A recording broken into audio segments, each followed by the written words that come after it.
আসসালামু আলাইকুম। আজকে আমি রান্না করব লতি তরকারি। তো লতি তরকারি রান্না করতে প্রথমে লতিগুলোকে ভালোমতো বেছে কেটে নিয়েছি। এগুলাকে আমি একটা কড়াইয়ে ঢেলে নেব। বেশি পুড়ে ফেলা যাবে না। এগুলাকে হালকা তেলে নিলেই হবে। এতে করে গলা চুলবে না। এখন লতিগুলোর উপর একবার পানি দিয়ে দিতে হবে। পানি দিয়ে ভালোমতো ধুয়ে নেব। এখন একটা কড়াইয়ে ছোট চিংড়ি দিয়ে দিব। ১ চা চামচ লবণ দিয়ে দিলাম। ১ চা চামচ হলুদের গুঁড়া, ১ চা চামচ ধনিয়ার গুঁড়া, ১.৫ চা চামচ মরিচের গুঁড়া, হাফ চা চামচ আদা বাটা, হাফ চা চামচ রসুন বাটা। তারপর কাঁঠালের বিচি সিদ্ধ করে দিয়ে দিলাম আর কাঁচামরিচ দিয়ে দিলাম কিছু। তারপর অল্প পরিমাণে পানি দিয়ে এটাকে একটু জাল করে নেব।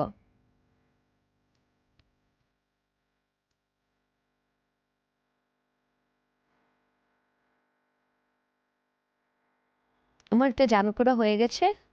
এখন আমি এতে লতিগুলো দিয়ে দিব।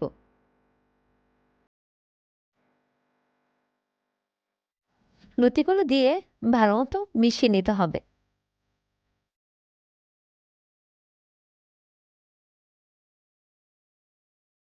তারপর আবার ঢেকে দিতে হবে।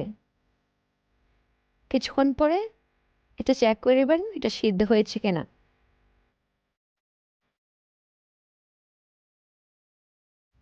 হালকা আমার এটা সিদ্ধ হয়ে গেছে। এখন আমি এটা নামিয়ে নিব।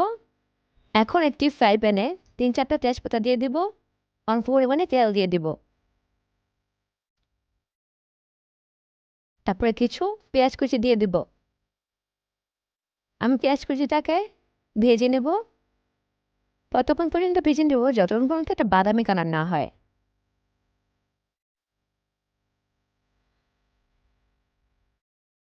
তো আমার এটা বাদামি কালার হয়ে গেছে।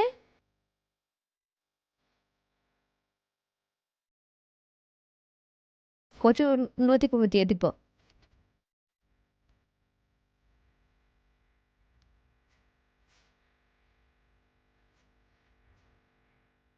তা ভালো মতো রান্না করে নিতে হবে নেড়ে চেড়ে।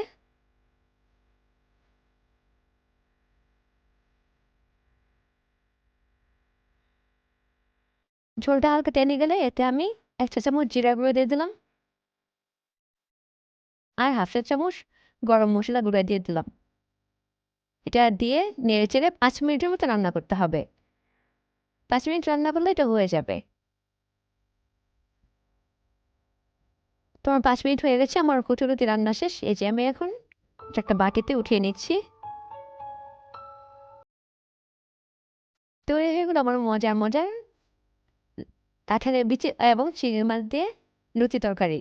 আপনারাও বাসায় ট্রাই করবেন। এটা কিন্তু খেতে খুব সুস্বাদু।